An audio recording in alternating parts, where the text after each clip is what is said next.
प्यारे साथियों, मैं आप सभी का AR ट्यूशन क्लासेस में स्वागत करता हूं। उम्मीद है आप सभी अच्छे होंगे। देखिए, आज हम जो है पढ़ेंगे भाई। अब जो है ना हमारी शुरू होगी 6.1 एक्सरसाइज त्रिभुज वाली में। चैप्टर है हमारा, चैप्टर है कौन सा? त्रिभुज। ठीक है, अब त्रिभुज में देखो क्या है, एक बार सुनेंगे। देखो, एक तो हमारे पास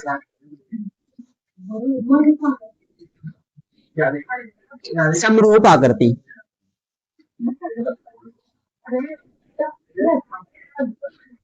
समरूप आकृतियां, ठीक है, और एक होती है सर्वांग सम,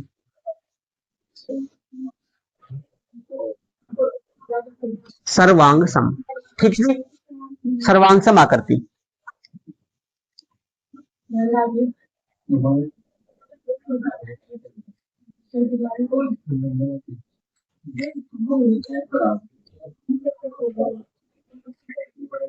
अब एक बार सुनो भाई, यहाँ एक होता है समरूप, एक होता है सर्वांगसम। क्योंकि दोनों चीजें अलग अलग हैं। दोनों चीजें क्या है? अलग अलग है। अब सुनो, समरूप क्या है? समरूप ऐसी आकृतियां हैं जो देखने में समान हो। कैसी हो? देखने में हमें जो है ना एक रूप यानी कि एक जैसी दिखाई देती है। समरूप किसे कहें हम?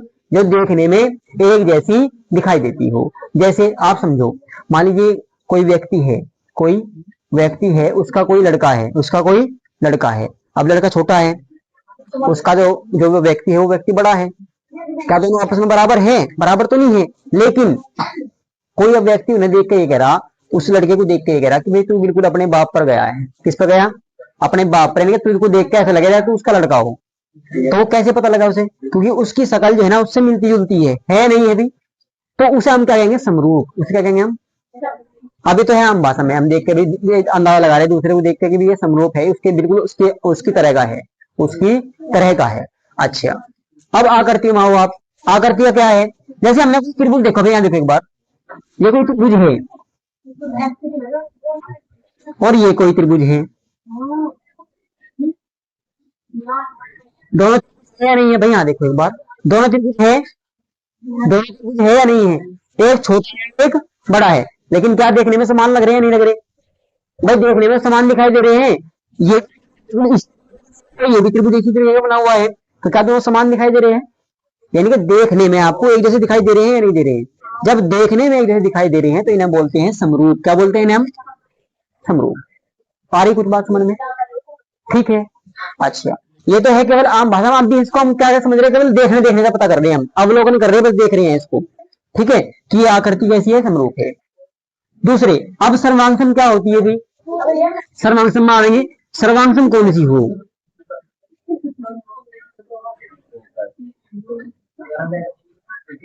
देखो भाई, यहाँ पे सर्वांगसम आकृतियां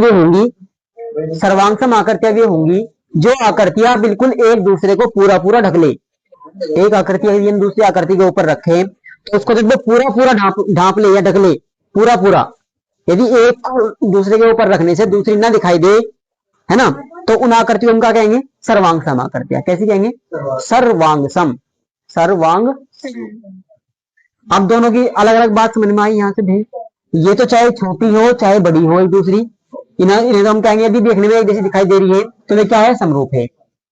और सर्वांगसम कैसी होगी भी? जो बिल्कुल जो है ना देखने में भी एक जैसी हो और एक दूसरे के ऊपर रखने पर एक दूसरे को पूरा ढक ले, तो उन्हें हम क्या कहेंगे? सर्वांगसम कहेंगे। ठीक है। अब एक और बात देखो, सारी की सारी सर्वांगसम आकृतियां समरूप होती है। सारी की सारी सर्वांगसम आकृतियां समरूप होती है, देखने में जैसी होती है, लेकिन सारी की सारी समरूप आकृतियां सर्वांगसम नहीं होती। क्लियर है बात? सारी की सारी सर्वांगसम आकृतियां समरूप हो सकती है, लेकिन सारी की सारी समरूप आकृतियां सर्वांगसम नहीं हो सकती, क्योंकि ये छोटी बड़ी भी हो सकती है भाई, और छोटी बड़ी तो सर्वांगसम कभी भी नहीं होती, कभी भी नहीं होती। क्लियर है यहाँ तक बात? अब इनकी कंडीशन वो सुनेंगे कौन सी? जिस कंडीशन से ये समरूप होती है और जिस कंडीशन से ये सर्वांगसम होती है। सुनो ध्यान से, यदि हमारे पास दो त्रिभुज है ए बी सी, एक है हमारे पास पी क्यू आर, इधर भी हमारे पास एक त्रिभुज है ए बी सी, ये है पी क्यू और आर। ठीक है भाई, दो त्रिभुज इधर है, दो त्रिभुज इधर है। अब इसमें कंडीशन क्या लगनी चाहिए जिससे ये समरूप हो? कंडीशन सुनेंगे क्या है? इसकी कंडीशन ये है कि इसके संगत कोण तो आपस में बराबर हो। संगत कोण कैसे हो भाई? आपस में बराबर, यानी कि कोण ए बराबर हो कोण पी के, कोण बी बराबर हो कोण क्यू के, और कोण सी बराबर हो कोण आर के। संगत कोण आए पर आए। दूसरे मेन चीज जो दूसरी है इसकी, एक कंडीशन तो ये है कि इसके क्या हो, तीनों कोण आपस में बराबर हो, संगत कोण बराबर हो। और दूसरी संगत भुजाएं, संगत भुजाओं का अनुपात आपस में बराबर हो, संगत भुजाओं का अनुपात आपस में बराबर हो समरूप होने के लिए। कैसी? देखो इस त्रिभुज की क्या है ए बी, इस त्रिभुज की क्या है पी क्यू, बराबर होगी बी सी बटे में क्यू आर, बराबर ए सी बटे में पी आर। संगत भुजाओं का अनुपात आपस में क्या होता है? बराबर होता है, और संगत कोण आपस में बराबर हो। यदि ये दो कंडीशन फॉलो हो रही है, सुनो भाई, यदि ये दो कंडीशन फॉलो हो रही है, यानी कि दोनों त्रिभुजों की संगत भुजाओं का अनुपात आपस में बराबर हो और संगत कोण आपस में बराबर हो, तो वे दोनों त्रिभुज कैसे होते हैं? समरूप होते हैं। क्या होते हैं भाई? समरूप। तो हम कह सकते हैं कि त्रिभुज ए बी सी समरूप होगा त्रिभुज पी क्यू आर के। ये समरूप का निशान है भाई। किसका निशान है ये? कोई दिक्कत यहां तक? इधर आ जाओ जल्दी। अब देखो एक कंडीशन तो दोनों में सेम है, एक कंडीशन तो दोनों में सेम है। सर्वांग के लिए क्या जरूरी है? सर्वांग के लिए भी तीनों कोण आपस में क्या होनी जरूरी है? बराबर होनी जरूरी है। तो यहाँ पे भी आप लिखेंगे कोण ए बराबर हो किसके? कोण पी के, और कोण बी बराबर है कोण क्यू के, कोण सी बराबर। लेकिन यहाँ संगत भुजाओं का अनुपात बराबर होना जरूरी नहीं है। बस यहाँ जरूरी क्या है?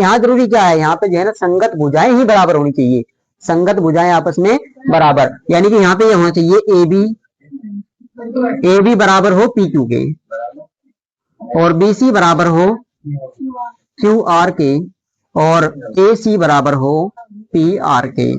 तो फिर आप कह सकते हैं कि त्रिभुज ए बी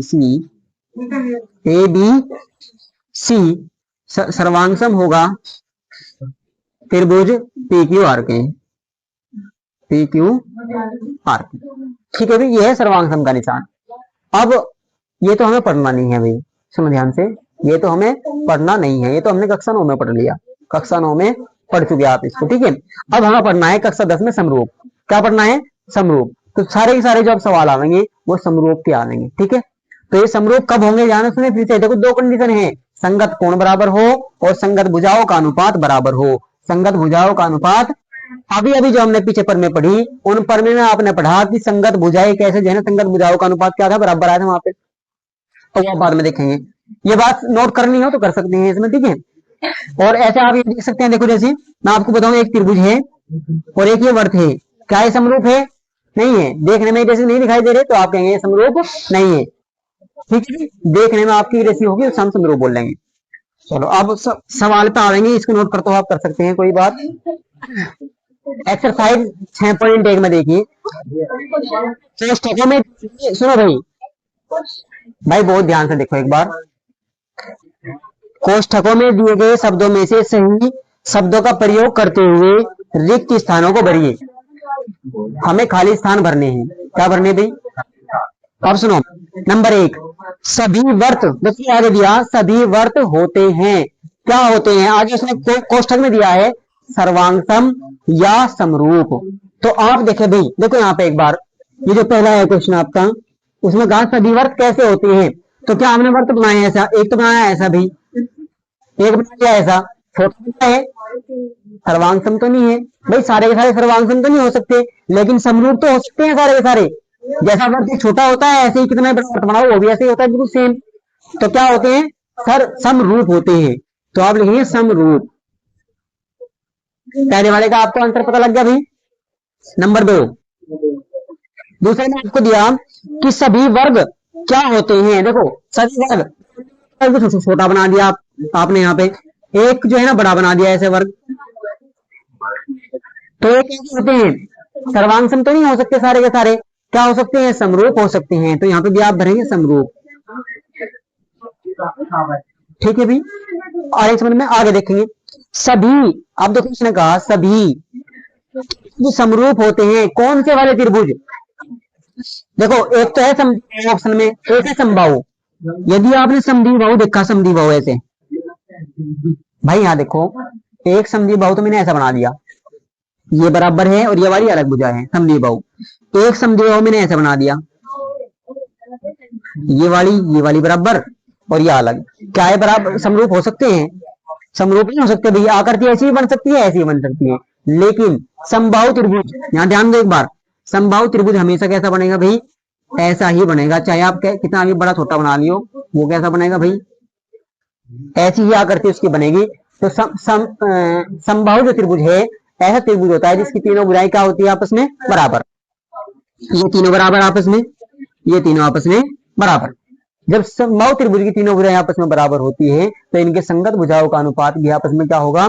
बराबर होगा। और भाई कोण भी आपस में बराबर होते हैं, 60-60 डिग्री के होते हैं सारे के सारे, ठीक है। तो ये क्या होंगे? हम कहेंगे समबाहु त्रिभुज बनना है उसमें आपको। नंबर 4, भुजाओं की समान संख्या वाले दो बहुभुज समरूप होते हैं।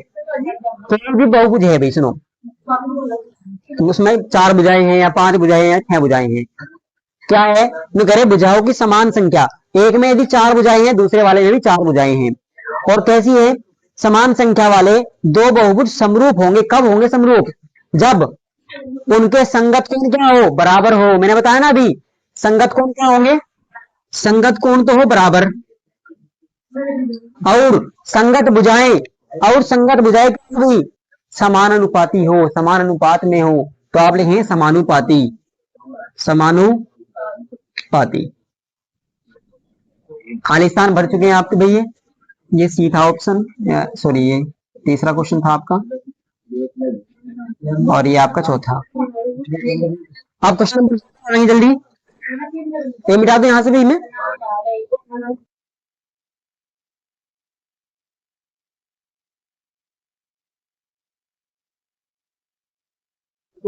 देखो भाई, निम्नलिखित युग्मों के दो भिन्न भिन्न उदाहरण दीजिए। अलग अलग एग्जाम्पल आपको देने हैं। नंबर 1, समरूप आकृतियां। आपको खुद 2 समरूप आकृतियां बनानी है। क्या बनानी है भी? 2 उदाहरण देने एक के। जैसे पहले वाला है आपका, उसमें कहा समरूप आकृतियां, समरूप आकृतियां।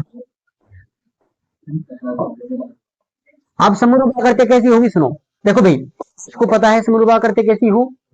बताओ। जैसे हमारे पास एक त्रिभुज तो है, ये तीनों भुजा हमने मान ली बराबर है इसको, ये भुजा, ये यदि यह हमारी है 2 सेंटीमीटर, ये भी 2, ये भी 2 सेंटीमीटर, ठीक है भाई, सारी सेंटीमीटर में है। और ये कैसा है? समबाहु त्रिभुज है। जब ये तीनों भुजा बराबर समबाहु त्रिभुज है नहीं, तो कोण भी बराबर होंगे, 60 डिग्री के होंगे सारे। और दूसरा भी हमने एक और समबाहु त्रिभुज बना लिया भाई, जिसकी भुजाएं भी क्या है? तीनों समबाहु त्रिभुज होगी, और इसकी हमने मान ली कितने कितने की है? 4-4 सेंटीमीटर। और इसके भी, इसका नाम दे दो आप ए,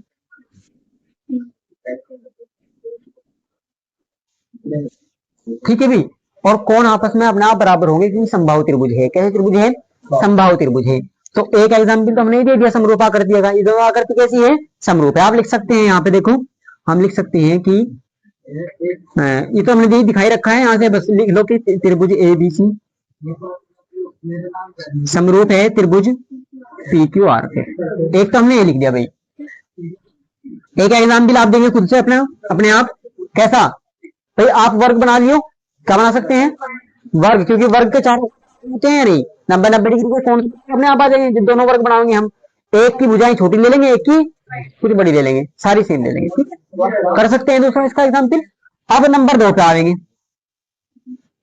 इसी के देखो भाई, समरूप आकृतियों के आपको दो एग्जाम्पल बताने हैं। एक तो एग्जाम्पल ये हो गया, एक एग्जाम्पल और आपको बताना है खुद से। अब नंबर 2 में जो है ना, आपको बताने हैं कौन से भाई? ऐसी आकृति जो समरूप नहीं है, जो समरूप नहीं है, जो समरूप नहीं है। अब देखो आप बोल सकते हैं, जैसे हमने एक तो बना दिया, ये देखो यहाँ पे एक तो बना दिया वर्ग। क्या बना दिया? वर्ग की प्रत्येक भुजा हमने बना दी 4-4 सेंटीमीटर की है। कितने कितने की है? ये तो है वर्ग, ए बी सी डी। एक हमने बना दी आयत, क्या बना दी भाई, एक तो जो है ना इसकी ये कितनी है, 6 की है, ये 4 की है। तो क्या ये समान, ये समरूप हो सकते हैं? नहीं हो सकते। ऐसे दो एग्जाम्पल और आप ले देंगे अलग इधर से, यानी कि एक वर्त मान ले, एक त्रिभुज ले लेंगे उसमें, ठीक है, अलग अलग होनी चाहिए, समरूप नहीं होनी चाहिए। तो एग्जाम्पल आपको बताने थे, समझ गए आप इस चीज को? ठीक है, बताओ, कर लेंगे गुड़िया? किसका बताओ, क्या करवाना है बताओ? इसी का, इसी का एग्जाम्पल तो ये होगा भाई, जो समरूप नहीं है, जो समरूप नहीं है, आप इनका नाम लिख सकते हैं कुछ भी, A B C D, A B, या अलग नाम दे लेंगे आपका। और इसी का आप देखो, एक तो हमने क्या बना दिया, वर्त, ठीक है, जिसकी त्रिज्या क्या है, ऐसे कह लो आप, जिसकी त्रिज्या ये ओ ए, ठीक है, त्रिज्या है, और ये आपकी 4 सेंटीमीटर, कुछ भी आप दे सकते हैं। और एक आप त्रिभुज बना लें, ठीक है भाई, ए बी से आप कह देंगे, इनकी बुझाई भी आप लिख लेंगे, ये है 4 सेंटीमीटर, ये भी 4 है, ये भी 4 है। तो क्या है, आपको देखने से भी लग रहा है समरूप हो सकते हैं? समरूप नहीं हो सकते, बस ये आपको एग्जाम्पल देने थे, ठीक है, यहाँ से। अच्छा, और क्वेश्चन नंबर 3 देख लेंगे एक बार यहाँ से, बस बस लास्ट है गुड़िया। भाई देखो एक बार, लास्ट में आपको दिया, बताइए कि निम्नलिखित चतुर्भुज समरूप है या नहीं है। दो आकृति आपको दी गई है, दो आकृति आपको दी गई है, यहाँ से निकालो में, क्या देखो, एक तो है भाई आपके पास ये पी क्यू आर एस, सारी 1.5 की है, और फिर दूसरा चतुर्भुज दिया आपको, कितने कितने की भी, 3 सेंटीमीटर, 3 सेंटीमीटर, 3 3, और इसका नाम क्या है, ए बी सी डी।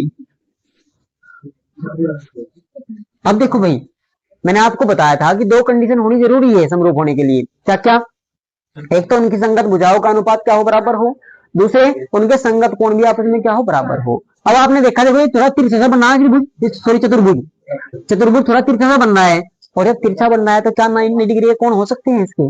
90 डिग्री के कोण नहीं है, 90 डिग्री के कोण, और जो क्या है, वर्ग है, सारी भुजाएं बराबर है, वर्ग है, दिख रहा है हमें, इसके सारे कोण कितने के होते हैं, 90 90 के होते हैं।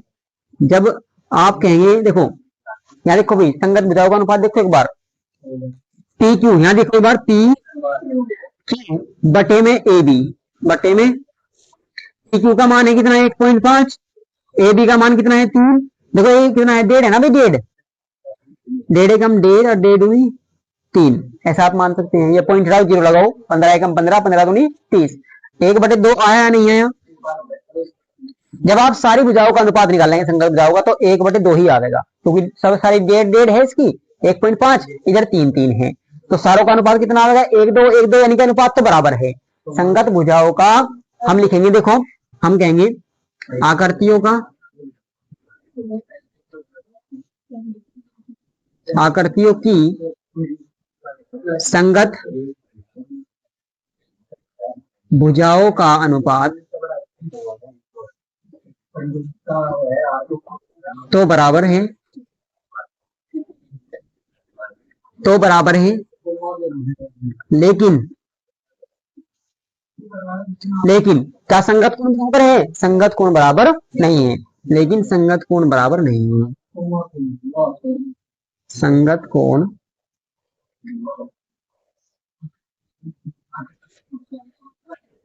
इसलिए ये आपस में क्या है, समरूप नहीं है, बस ये लिखना है आपको, इसलिए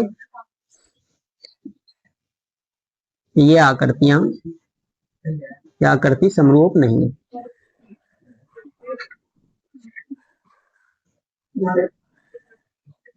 ठीक है भैया, आपको बताना था यहाँ, तो बस नोट कर लेना।